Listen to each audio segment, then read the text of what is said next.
할렐루야. 네, 오늘 다윗의 시편 17편의 말씀을 가지고 다윗의 기도라는 제목으로 함께 말씀을 나누도록 하겠습니다.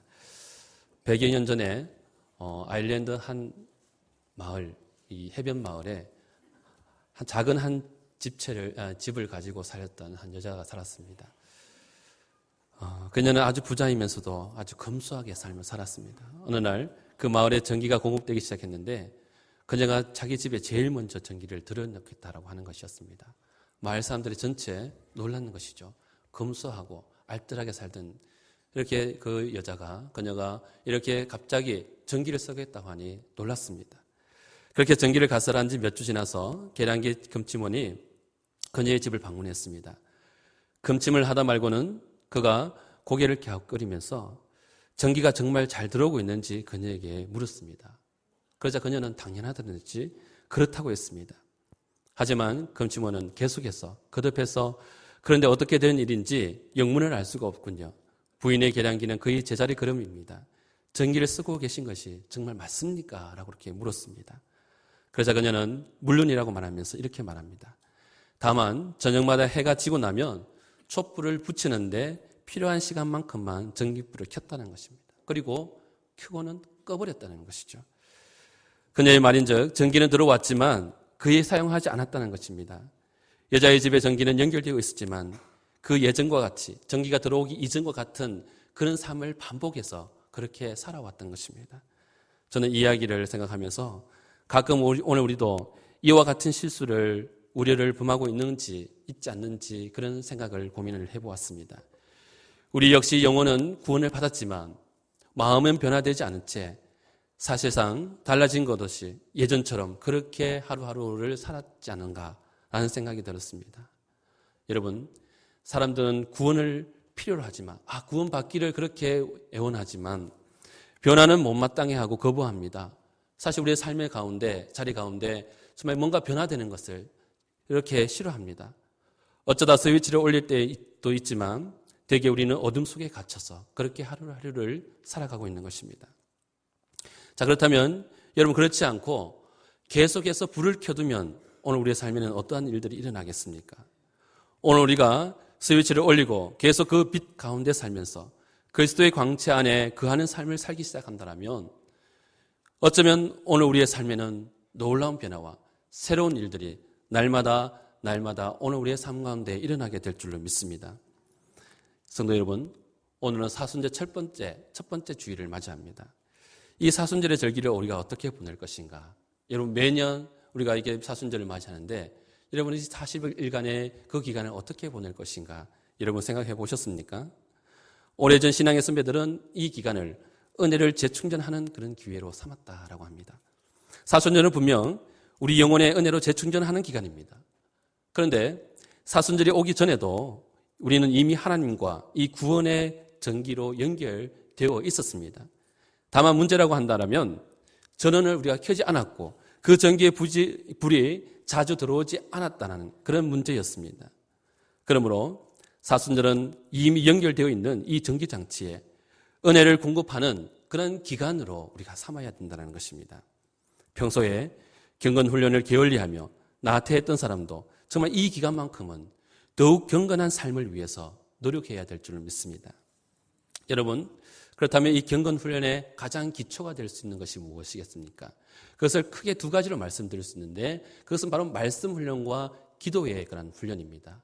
여러분, 이 경건의 이 두 개의 훈련은 이 수레바퀴와 같은 것입니다.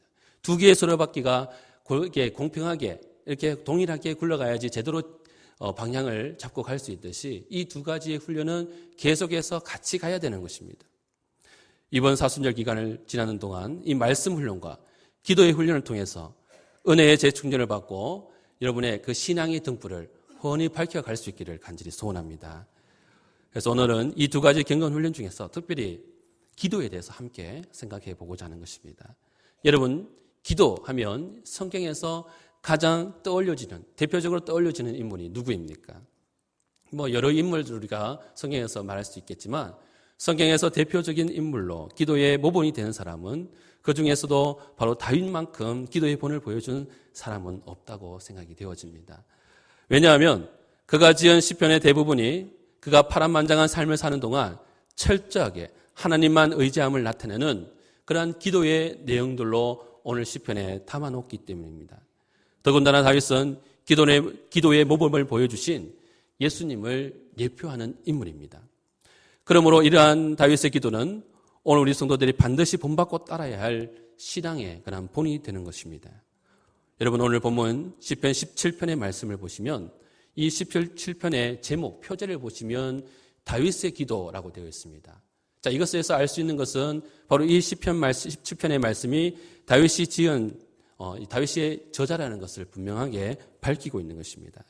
자, 그 내용을 보시면 이 시편은 젊은 사자에게 쫓기다가 잡혀 이제 막 찢기려는 먹이의 신사와 같이, 오늘 말씀에도 그런 비유를 들어서 말씀하고 있는데, 정말 이렇게 아주 급박한 위기 상황에서 다윗이 매우 화급한 심정으로 정말 구원해달라고 구원을 호소하는 그런 내용들로 오늘 시편에 그 내용입니다. 본문 1절 말씀을 보시면 이러한 그의 마음이 어떠한지 그 심정을 나타내 보여주는 단어들이 거듭 소개되고 있습니다. 1절 말씀을 보시면 들으소서, 나의 울부짖음에 주의하소서, 귀를 기울이소서라는 등의 말들이 있습니다. 이 말을 원어적인 의미로 제가 이렇게 살펴보니까 심장 박동 소리가 커지고 호흡이 거칠어지며 입술이 떨리는 듯한 모습, 여러분 어떤 모습인지 상상이 가십니까? 그러한 모습으로 절규하고 있는 당시의 다윗의 심정을 생생하게 전해주는 그런 표현이라 할 수 있겠습니다. 자, 그렇다면 다윗이 이렇게 급박하고 절박하게 호소할 만한 위기의 상황이 어떠한 것이었겠습니까? 그것은 그의 인생을 쭉 전체를 살펴봤을 때 크게 두 가지로 분류해 볼 수 있습니다. 뭐냐면 첫 번째는 아마 사울 왕에게 쫓겨서 다닐 때, 광야에서 이렇게 헤매고 다닐 때이거나 아니면 그의 아들 압살롬에게 쫓겨서 예루살렘에 등지고 그렇게 쫓겨가던 그런 두 상황으로 살펴볼 수가 있습니다. 자, 그런데 그의 상황이 어쨌든 간에 지금 다윗은 그의 절대절명의 위기 앞에서 세상의 다른 어떠한 방법으로 그 상황을 모면하려고 하는 것이 아니라는 것입니다. 어떻게 합니까? 그는 하나님 앞에 무릎을 꿇습니다. 하나님 앞에 간구하며 부르짖어 기도를 했다라고 하는 것입니다. 오늘은 이러한 다윗의 철저한 기도의 신앙을 살펴보는 가운데 큰 은혜를 받고 이번 사순절 기간 동안 기도 신앙을 바르게 세워갈 수 있는, 또 결단할 수 있는 우리 남부의 모든 성도들이 되시기를 간절히 소원합니다. 자, 첫 번째로 다윗은 내 말을 들어달라고, 내 말을 들으소서라고 그렇게 기도를 했습니다. 여러분 6절 말씀을 우리 함께 한 목소리로 한번 더 읽어보겠습니다. 하나님이여 하시겠으므로 내가 불렀사오니 내게 귀를 기울여 내 말을 들으소서. 아멘. 자, 여기서 다윗이 말합니다. 내게 귀를 기울여 내 말을 들으소서라고 합니다. 자, 이것은 그의 기도가 얼마나 간절했느냐, 간절함의 그런 의미를 나타내고 있습니다. 즉, 내 말을 들으소서라고 한 것은 다윗의 신앙이 간절한 기도에 있음을 의미하는 것입니다. 이것이 오늘 우리에게 주는 말씀은 다윗처럼 간절히 기도할 때에, 하나님 앞에 간절함으로 나아갈 때에 거기에 반드시 하나님의 응답이 있다는 것을 오늘 우리에게 말씀하고자 하는 것입니다. 여러분, 다윗의 그의 인생의 전반부를 살펴볼 때 그는 온몸을 다 바쳐, 그의 일생을 다 바쳐, 그의 한마디로 그의 삶을 표현하자면 바로 기도하는 삶이었습니다. 그는 사울에게 쫓겨 광야를 헤맬 때나 왕이 되어서 왕궁에 편안히 거기에 거할 때나 언제나 어디에서나 한결같은 마음으로 하나님을 향하여 간절히 기도했던 것입니다. 여러분, 다윗을 위대하다라고 합니다. 위대한 인물이다, 최고의 왕이다 라고 이렇게 표현을 합니다. 그런데 그가 어떻게 이렇게 위대한 왕이 되었습니까? 바로 그의 위대함이 바로 여기에 있는 것입니다. 다윗의 일생은 언제나 하나님의 도움을 바라는 그러한 기도의 삶이었다는 것입니다. 그의 모든 시편이 바로 그가 기도의 사람이었다는 것을 잘 나타내 보여주고 있는 것입니다. 그런데 많은 사람들은 이러한 위기가 올 때 어떻게 합니까? 이 위기 앞에서 두려워하거나 도망치곤 합니다. 그러나 여러분, 절대로 두려워하거나 도망하지 마십시오. 오늘 우리에게는 하나님께서 강력한 무기를 주셨습니다. 이 위기를 이겨낼 수 있는 그런 무기를 주셨는데 그것이 바로 기도라고 하는 것입니다. 지금 북한이 핵이라고 하는 무기를 가지고 저렇게 우쭐대며 남한뿐만 아니라 전 세계를 그렇게 위협을 하고 있습니다. 하지만 지금 우리는 그들보다도 더 강력한 무기를 갖고 있습니다. 그것이 바로 기도라고 하는 것입니다. 여러분, 기도야말로 인생의 크고 작은 그런 모든 위기를 넘게 하는 강력한 도구인 줄 믿습니다. 기도하는 사람 앞에는 위기는 아무것도 아닙니다. 다윗이 위기 앞에서 간절하게 기도했던 것과 같이 오늘 우리 역시 하나님 앞에 간절히 기도할 수 있기를 바랍니다. 자, 그러면 다윗이 간절히 기도했다고 했는데 이렇게 간절하게 기도하는 모습이 어떠한 것인지 여러분 아시겠습니까? 간절하게 기도했다. 먼저 이 단어적인 의미를 먼저 살펴볼 필요가 있습니다. 국어의 그 표현을 보니까 간절이라는 말의 의미가 무엇일까 한번 찾아보았습니다. 간절이라는 말은 마음이 끊어질 듯한, 여러분 그 마음이 정말 이렇게 그 심장이 끊어질 듯한 절박한 그런 상황을 나타내는 것입니다. 자, 그리고 성경에서 그 의미를 찾고자 다른 시편을 한번 찾아보았습니다. 시편 78편 34절 말씀 보니 하나님이 그들을 죽이실 때에 그들이 그에게 구하며 돌이켜 하나님을 간절히 찾았고라고 이렇게 말씀합니다. 자, 여기서 간절이라는 말의 원어적인 의미를 살펴보니까 격렬하게, 열광적으로라는 그런 강력한 뜻이 거기 들어있었습니다. 그러므로 여러분, 간절한 기도는 이러한 의미입니다. 격렬하게 그리고 열광적으로 절박한 심정을 가지고 기도를 했다라는 것을 알 수가 있습니다. 그런데 오늘 본문에서 다윗의 기도와 같은 절박한 간절한 기도는 어떠한 상황입니까? 위기라고 하는 특별한 상황에서 드리는 기도라는 것을 알 수 있습니다. 여러분, 위기에 처한 사람들을 보십시오. 그들이 어떻게 반응한지를 한번 생각해 보십시오. 정말 절박한 위기에 처한 사람들은 그냥 가만 그렇게 조용하게 말하지 않습니다. 어떻게 말합니까? 살려달라고 소리치고 몸부림치며 울부짖습니다. 여러분, 예를 들어서 물에 빠진 사람이 있습니다. 수영을 못합니다. 그의 모습이 어떻겠습니까? 물에 누워서 평안하게 여가나 즐기는 그런 모습이겠습니까? 결코 그렇지 않습니다. 허우적대면서 살려달라고 부르짖으며 몸부림치는 그의 모습을 우리가 생각해 볼 수 있을 것입니다. 바로 그러한 이치입니다. 고난이 오고 위기의 상황에 맞닥뜨리게 되면 하나님 살려주세요 라며 강력하고 격렬하게 기도하지 않을 수 없게 되는 것입니다. 이러한 예로서 여러분 예수님을 한번 보십시오. 예수님의 상황을 보십시오. 예수님 역시 십자가를 앞두고 열정적으로 격렬하게 기도하셨던 그런 모습을 우리는 생각해 볼 수 있습니다. 누가복음 22장 44절 말씀에 예수께서 힘쓰고 애써 더욱 간절히 기도하시니 땀이 땅에 떨어지는 핏방울같이 되더라 라고 말씀합니다. 주님은 땀방울이 핏방울이 되어 뚝뚝 떨어지기까지 그렇게 기도하셨습니다. 십자가 죽음이라는 그 위기 앞에 밤새껏 간절히 하나님 앞에 부르짖어 기도했다라고 하는 것입니다. 그런데 여러분, 하나님께서는 당신의 자녀들에게 어째서 이러한 위기와 고통을 주시는 것입니까? 왜 우리가 예수를 믿는다고 하면서 오늘 우리의 삶 가운데는 위기가 있고 고통이 있는 것입니까? 도대체 그 이유가 무엇이겠습니까? 자, 일단 그 이유는 하나님께서 우리에게 간절함을 갖기 위함입니다. 우리가 우리 인생의 주인이 되시는 주님께 간절함을 갖게 하기 위함이라는 것입니다. 그리고 인생의 모든 문제가 하나님의 손에 그 하나님의 능력에 있다는 것을 하나님께서 해결해 주신다는 사실을 깨닫게 하기 위함이라는 것입니다. 그리하여 간절히 기도드릴 수 있는 심령을 주시고 이를 통해서 반드시 하나님께서 응답을 주신다는 그 사실을 깨달아 알게 하기 위함이라는 것입니다. 사랑하는 성도 여러분, 여러분의 인생 앞에 위기가 있습니까? 정말 이렇게 절박한 그런 마음으로 고통 가운데 있습니까? 여러분이 고통 중에 있다 할지라도, 아니 고통 중에 있다면 다른 방법이 아니라 더 하나님 앞에 간절히 기도할 수 있기를 바랍니다. 다윗과 같이, 예수님과 같이 열정적이고 격렬한 기도를 드리실 수 있기를 바랍니다. 그러면 하나님께서 반드시 거기에 응답을 주실 것입니다. 이 간절한 기도로 모든 위기 극복을 확신한 기도의 신앙을 갖기를 주님의 이름으로 축원합니다. 자, 두 번째로 다윗은 죽게 피하는 자가 되게 해달라고 그렇게 기도를 올려드렸습니다. 여러분 7절 말씀입니다. 7절 말씀 같이 한번 또 읽겠습니다. 죽게 피하는 자들을 그 일어나 치는 자들에게서 오른손으로 구원하시는 주여, 주의 기이한 사랑을 나타내소서. 아멘. 자, 본절에서 보시면 죽게 피하는 자라고 하는 말이 있습니다. 자, 이것이 의미하는 바는 하나님께서 나의 피난처, 도피처가 되신다는 것을 나타내는 것입니다.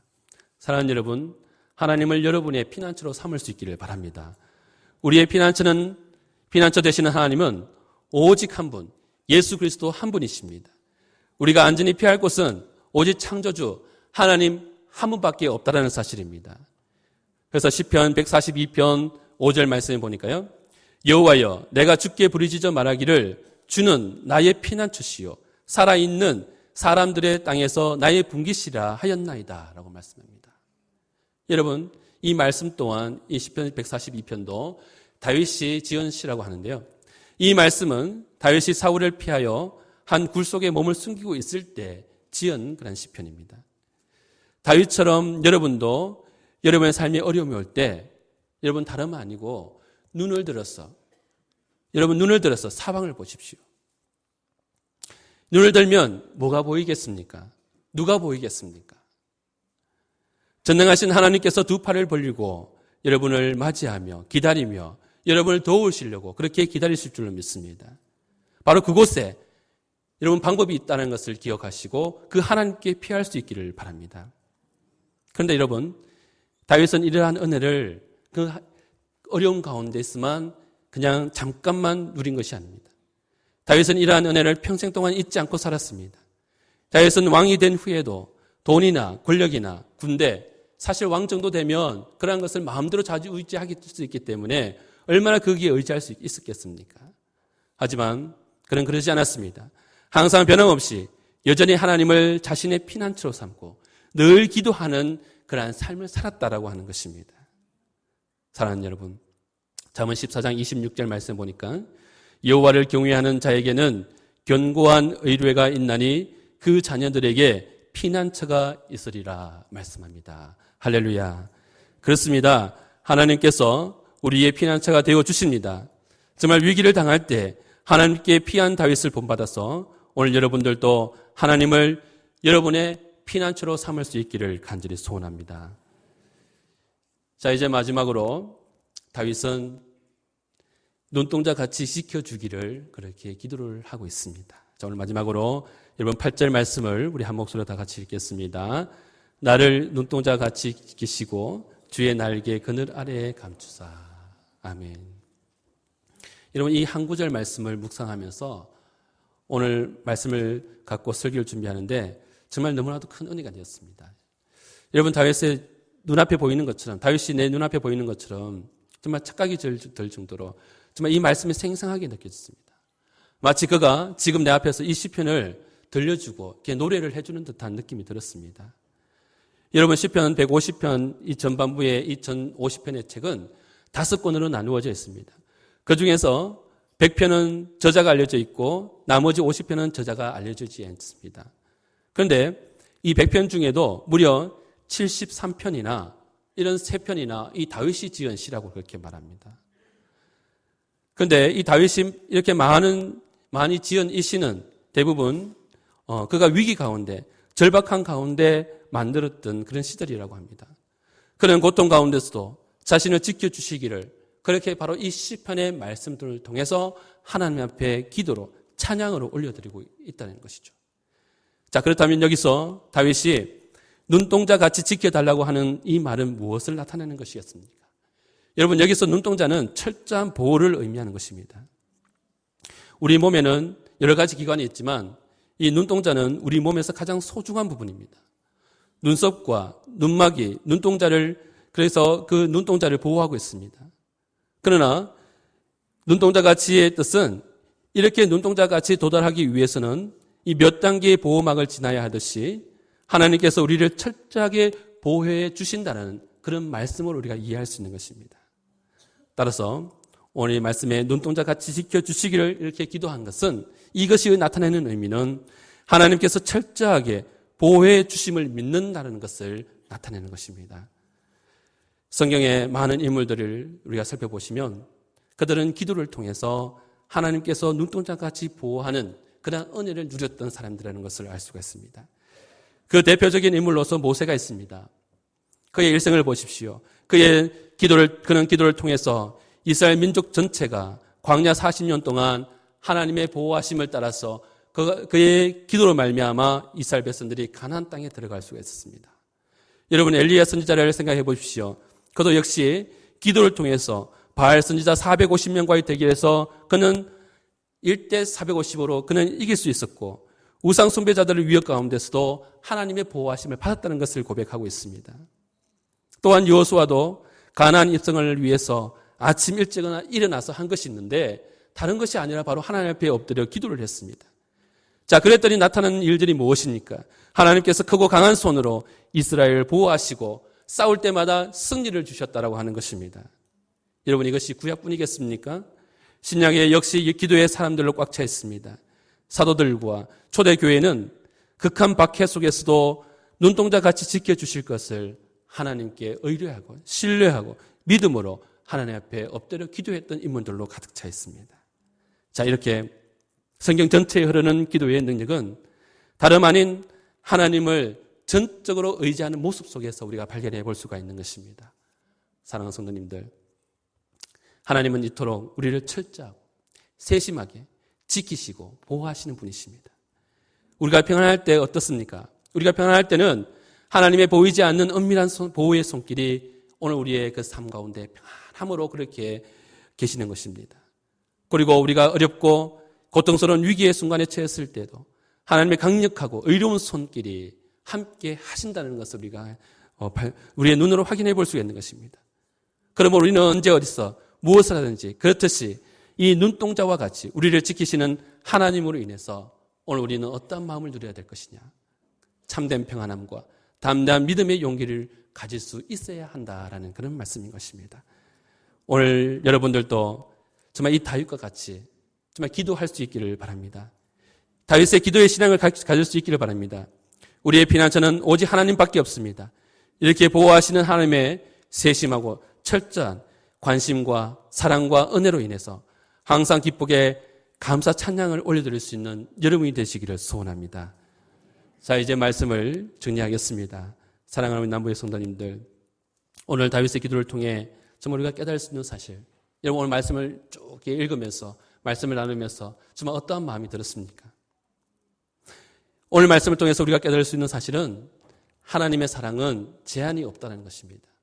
하나님의 사랑은 무한하다는 것입니다. 말씀을 보십시오. 다윗이 하나님께 깊이 피하였더니 하나님께서 적극적으로 응답하시며 손을 들어서 그를 보호하고 계신다는 것을 알 수가 있습니다. 여러분들도 이 다윗처럼 간절하고도 정말 절박한 그러한 심정으로 통회하는 마음으로 기도하는 삶을 통해 하나님께서 눈동자같이 지키시는 은혜를 경험할 수 있기를 바랍니다.